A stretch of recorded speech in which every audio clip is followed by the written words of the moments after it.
وَلَوْ كُنْتُ أَعْلَمُ الْغَيْبِ، اور اگر میں خود غیب جان لیتا ہوتا، جس طرح کہ ہمارے بریلویوں کا یہ عقیدہ ہے، جب ہم انہیں یہ بات کرتے ہیں تو وہ آگے سے لڑتے ہیں، نہیں ہم تو کہتے ہیں اللہ بتاتا ہے، نہیں یہ مسئلہ نہیں ہے۔ آپ یہ کہتے ہیں کہ اللہ تعالیٰ نے یک مشت سارا علم دے دیا ہوا ہے، اب نبی علیہ السلام کو اللہ کو کنسلٹ کرنے کی ضرورت نہیں، وہ خود ہی حاصل کر لیتے ہیں۔ یہ نہیں ہم کہہ رہے ہوتے کہ آپ یہ کہہ رہے ہیں کہ وہ اللہ کی مدد کے بغیر حاصل کیا، نہیں، آپ کہتے ہیں سب کچھ مل گیا۔ یقین ہے تو آپ اعلیٰ حضرت کا ترجمہ پڑھ لیں، الرحمن علم القرآن خلق الانسان علمہ البیان، اس کا ترجمہ انہوں نے کیا ہے کہ اللہ تعالیٰ نے انسانیت کی جان محمد صلی اللہ علیہ وآلہ وسلم کو پیدا کیا اور ما کانا وما یکون کا علم انہیں سکھا دیا۔ 30 میل فاصلے پر سیاہ رات ہے، کالا پہاڑ ہے، اس کالے پہاڑ پر سیاہ چونٹی ہے اور وہ ایک چکنے پتھر پر چل رہی ہے۔ موسیٰ علیہ السلام تجلی دیکھنے کے بعد اس چونٹی کو بھی ملاحظہ فرما دیا۔ یہ نور حضرت موسیٰ علیہ السلام کی آنکھ میں رب نے عطا فرمایا اور فرمایا کہ اس کی شان کتنی نرالی ہوگی جس نے جو ہے وہ رب تعالیٰ کو بے پردہ دیکھا۔ مسند امام احمد بن حنبل کی حدیث ہے، عبداللہ بن عباس فرماتے ہیں کہ حضور رحمت عالم علیہ السلام نے ارشاد فرمایا رأیت ربی فی احسن صورۃ، میں نے اپنے رب کو احسن صورت کے اندر دیکھا، میں نے اپنے رب کو احسن صورت کے اندر دیکھا۔ فرمایا کتنا نور تھا حضور رحمت عالم علیہ السلام کی آنکھ کے اندر۔ فرمایا نبی پاک علیہ السلام ارشاد فرمایا، ترمذی شریف کی حدیث ہے، فرمایا کہ نبی پاک علیہ السلام نے فرمایا میں نے اپنے رب کو دیکھا، میں نے اپنے رب کو دیکھا اور فرمایا وَضَعَ كَفَّهُ بَيْنَ كَتِفَيْهِ، فرمایا رب نے اپنا دست قدرت میرے کندھوں کے درمیان رکھ دیا، اپنا دست قدرت میرے کندھوں کے مابین رکھ دیا۔ اور پھر کیا ہوا؟ فرمایا فَوَجَدْتُ بَرْدًا، فرمایا اس کی ٹھنڈک میں نے سینے کے اندر محسوس کی۔ اور پھر فرمایا کہ جب میں نے ٹھنڈک سینے کے اندر محسوس کی، فرمایا فَعَلِمْتُ مَا فِي السَّمَاوَاتِ وَالْأَرْضِ، فرمایا زمین و آسمان میں جو کچھ تھا سب کچھ میرے لیے ظاہر کر دیا گیا۔ فَتَجَلَّى لِي كُلُّ شَيْءٍ وَعَرَفْتُ، فرمایا دنیا جہان کی ہر چیز میرے سامنے روشن ہوگی، ہر چیز کو میں نے پہچان لیا، اتنا نور رب تعالیٰ نے مجھے عطا فرما دیا۔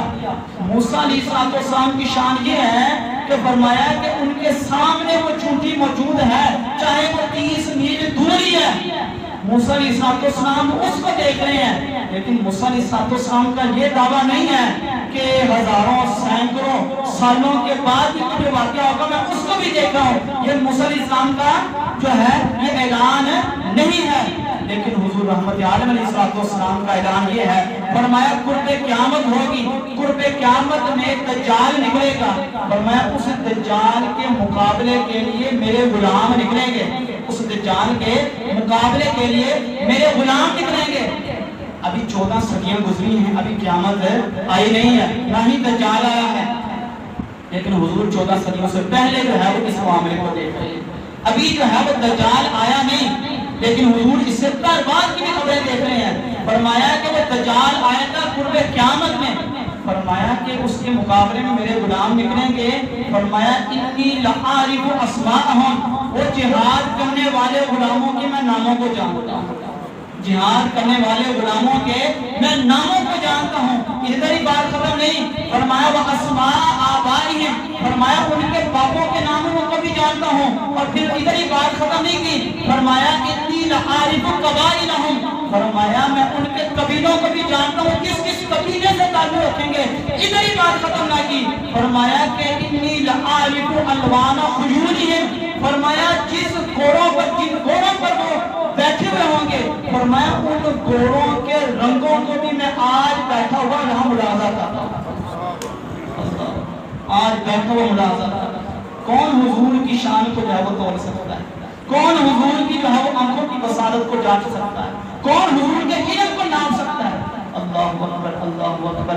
یہ شان رب نے اپنے محبوب کو عطا فرمائی، اپنے محبوب کو۔ اور ایک اور حدیث مبارکہ، آخری حدیث مبارکہ بخاری شریف مسلم شریف کی حدیث ہے، حضرت عمر فاروق اعظم فرماتے ہیں، فرمایا حضور رحمت عالم علیہ السلام کے علم پر بعض لوگوں نے یا منافقین نے اعتراض کیا۔ نبی پاک علیہ السلام منبر پر تشریف فرما ہوئے، فاخبرنا بدء الخلق، حضور نے ابتداء خلق سے بشارتیں شروع کی، خبریں دینا شروع کی۔ فرمایا کہاں تک خبریں دی؟ حتی دخل اہل الجنت منازلہم، فرمایا اہل جنت جنتوں میں پہنچ گئے۔ فرمایا حتی دخل اہل النار منازلہم، فرمایا اہل